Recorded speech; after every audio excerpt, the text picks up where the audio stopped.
एक दिन कैलाश पर्वत पर शांति का वातावरण था। माता पार्वती भगवान शिव के पास बैठी थी और उनके मन में एक सवाल बार बार आ रहा था। पार्वती जी ने धीरे से पूछा, प्रभु एक बात बताइए। शिव जी मुस्कुराए और बोले, पूछो पार्वती। पार्वती जी बोली, इस दुनिया में सबसे ज़्यादा दुखी कौन होता है?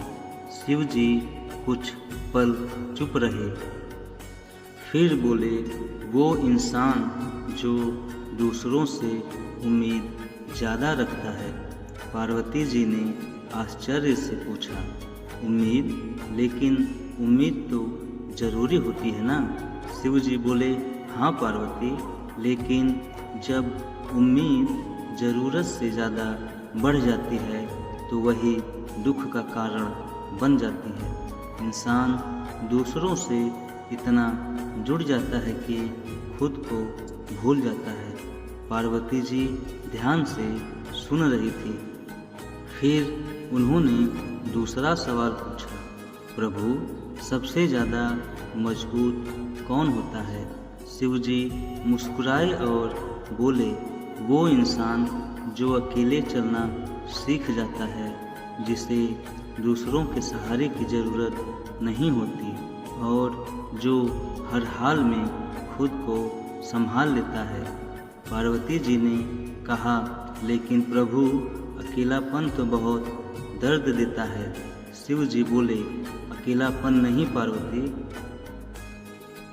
हमारी सोच हमें दर्द देती है। अगर इंसान खुद से दोस्ती कर ले तो उसे कभी अकेलापन महसूस नहीं होगा। कुछ देर तक शांति छाई रही। फिर पार्वती जी ने पूछा, प्रभु इंसान को जिंदगी में सबसे ज़्यादा क्या संभाल कर रखना चाहिए? शिव जी ने गहरी सांस ली और बोले, दो चीज़ें, पहली अपना समय, दूसरी अपने रिश्ते, क्योंकि ये दोनों एक बार चले जाएं तो वापस नहीं आते। पार्वती जी ने धीरे से कहा, प्रभु अब समझ आया कि लोग दुखी क्यों रहते हैं। शिव जी मुस्कुराए, हाँ पार्वती, इंसान छोटी छोटी बातों में उलझ जाता है और बड़ी चीज़ों की कदर करना भूल जाता है। याद रखो, जिस दिन इंसान खुद को समझ जाएगा उस दिन उसकी सारी परेशानियां खत्म हो जाएंगी। इतना कहकर भगवान शिव फिर से ध्यान में लीन हो गए और माता पार्वती उनकी बातों को सोचते हुए शांत मन से बैठी रहीं। दूसरों से उम्मीद कम रखो और खुद पर भरोसा ज़्यादा।